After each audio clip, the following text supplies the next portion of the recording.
Hi folks, I'm Lyndsey Ray, otherwise known as UK Bid Writer. SMEs need to approach tendering for public or private sector commercial contracts in a different way to larger organisations. To really stand out from the competition and show off what makes your business the best choice for that contract, you need a specialist in SME tendering. In each episode of the UK Bid Writer podcast, I'll give you practical and effective, tried and tested information and advice on bid writing and bid management to help you win more tenders. Today I'm going to talk about how to find contracts to tender for, and at the end of the show I'll give you a link to what's probably one of the most comprehensive lists of places to find them in the UK.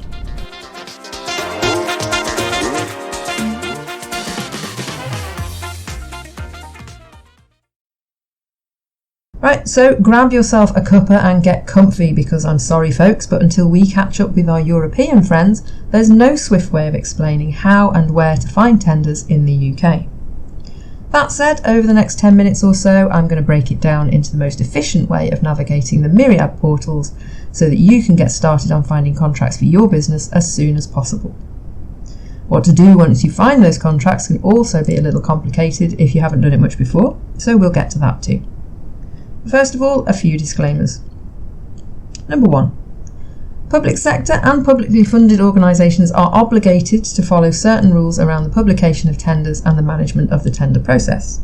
Private businesses, however, are not obligated to follow these rules, and, while they may decide to do things in a similar way for their ease, they don't have to follow the rules to the letter. Today's episode therefore deals mainly with the public sector. 2. Even within the public sector, there are some thresholds and other elements that allow certain types of organisations to bypass the tender process or to use a modified process. Therefore, the following information relates broadly to expected norms, with the understanding that individual cases may be different.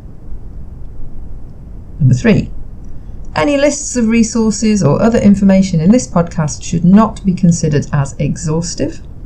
Rules within rules and clauses within clauses mean that sometimes some tenders aren't where you'd think they should be, but they are usually where they must be. Alright, that's that out of the way. Did you know most tenders are actually freely accessible? And by freely accessible, I mean that you shouldn't actually need to pay to get access to tender documents. But it can be costly in other ways once you consider how much of your own time you'll need to put into both the searching and registration processes. So let's talk about tender alert services. If you Google how to find tenders, you'll generate a list as long as your arm of companies that will find them for you for a fee. Some of these are more expensive than others, and you tend to get what you pay for. But there's certainly a reasonable option, particularly if you're looking either for one or two specific, probably high-value tenders per year, or you want to find and go for numerous tenders every month. It's absolutely an option worthy of consideration, especially if your time is limited. Just make sure, and I cannot stress this strongly enough, just make sure that you read every single word of the small print before you sign up.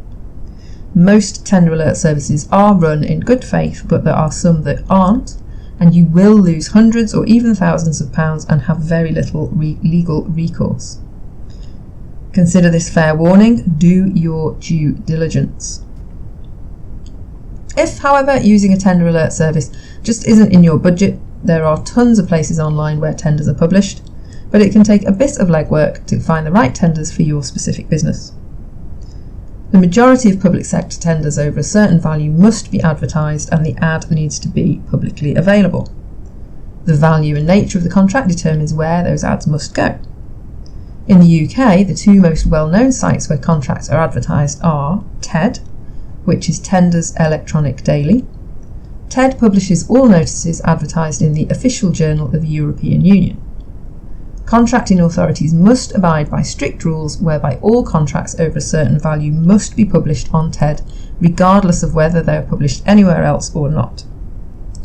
The thresholds for contract type are revised annually, but a broad rule of thumb is contracts over 100k, although small lots have a threshold of around 60k. I'll give you a link to general thresholds in the show notes.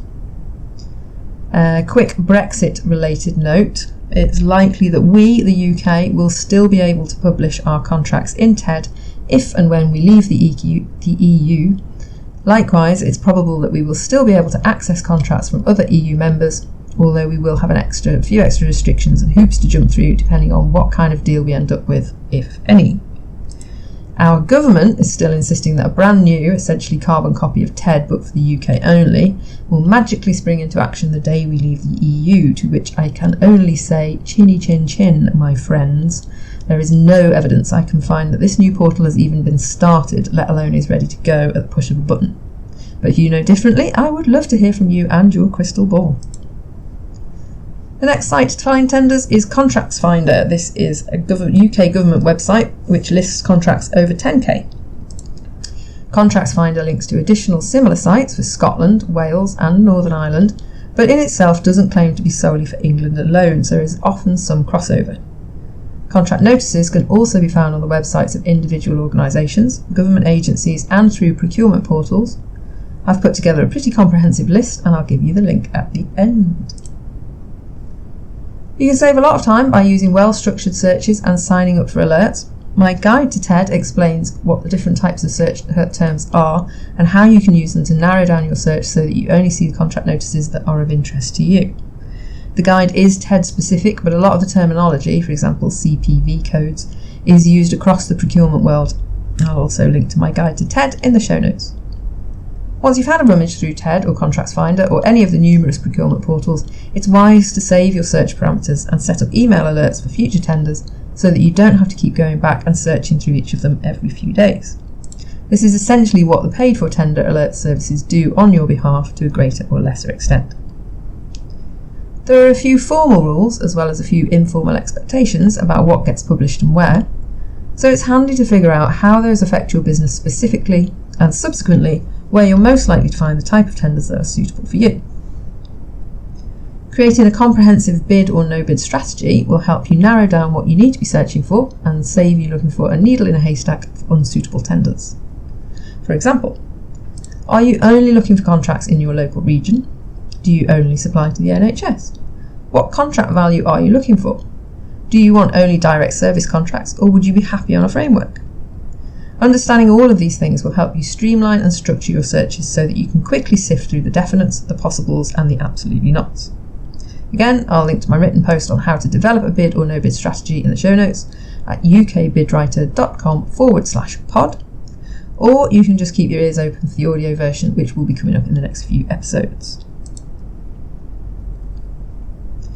When you sign up for alerts on TED, Contracts Finder, or with a tender alert service, the information you'll receive will usually be in the form of a contract notice, which is just a formal notification that the tender process for a specific contract is underway. And it's worth knowing that a contract notice is just an ad. Very often, a client will send me a contract notice and ask me to quote for writing the tender. And I can't do that off the contract notice because there's not enough information about the full scope of the tender, and equally, there will only be enough information at this point for you to put it in your maybes pile. A contract notice then is not the full story. In the vast majority of cases, you can't respond to a tender via that notice alone.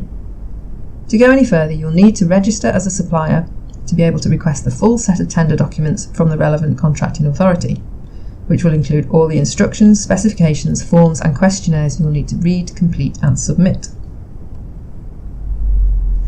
When you register as a supplier with an organisation, government agency or portal, you'll be asked for more specific detail about your company. You can then request access to the tender documents for the contract you're interested in. You can also register as a supplier in advance with many organisations, agencies and portals and sign up for alerts specifically from them. Something else to note, when you do register as a supplier, it needs to be done by someone at your company. You can't easily outsource this bit to an individual bid writer or to a tender services company, as it's vital that any contact information is specific to your company. The email address you supply will be the one that gets the alerts and any correspondence about tenders in progress. It may also form part of any contracts you win. You can of course give temporary access to a trusted entity outside your company if you need to. For example, to allow your bid writer to access tender documents or to submit a bid on your behalf, but the responsibility for and authority over that access absolutely needs to remain with you. So which is best, signing up for alerts first or registering as a supplier first? Well, neither really, probably a bit of both. One way or another, you're ultimately going to need to register to request access to the tender documents. Superficially, whether you get to that point via a basic alert service or because you're already registered as a supplier doesn't really matter. However, if you're only looking for contracts in a particular sector or in a specific region, then registering as a supplier and signing up for alerts with the various portals dedicated to those might be the best way to go. On the other hand, if you're able to supply to every sector in every region, then signing up for basic contract notice alerts through TED and Contracts Finder might be better for you.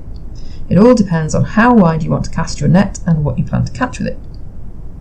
So here's the moment you've all been waiting for, my non-definitive list of links to tender sites and portals. Woo. Some portals are directly managed by local authorities and councils. Some are procurement partnerships across regions and or sectors. Some are purchasing organisations, which are essentially outside agencies running procurement for member organisations. And some are regional business support organisations who may offer tender opportunities as well as wider business support. And these tend to be for SMEs particularly. I add to this list whenever I come across another portal while I'm working on a client's bid, or when I see a new regional procurement partnership has sprung up, or the government splits or combines its various agencies. It's an ever ongoing thing, and if you know about a portal I've not listed, do let me know. Okay, drum roll. Go to, you knew it already, didn't you, ukbidwriter.com/pod. It's right there in the show notes. Well, that's all for today. Many thanks for joining me for this episode of the UK Bidwriter podcast. Make sure to visit my website at ukbidwriter.com/pod, where you can subscribe to the show so you'll never miss a trick. If you enjoyed this episode, it'd be great if you could give it a rating on iTunes, or just tell a friend or a colleague and spread the word. Don't forget, you can also contact me directly to talk about what your business needs most to win more contracts by emailing me at lyndsey@ukbidwriter.com, or to find me on the usual social channels, just search for UK Bidwriter. You've been listening to Lyndsey Ray, otherwise known as UK Bidwriter, offering specialist expertise for UK SMEs. See you next time.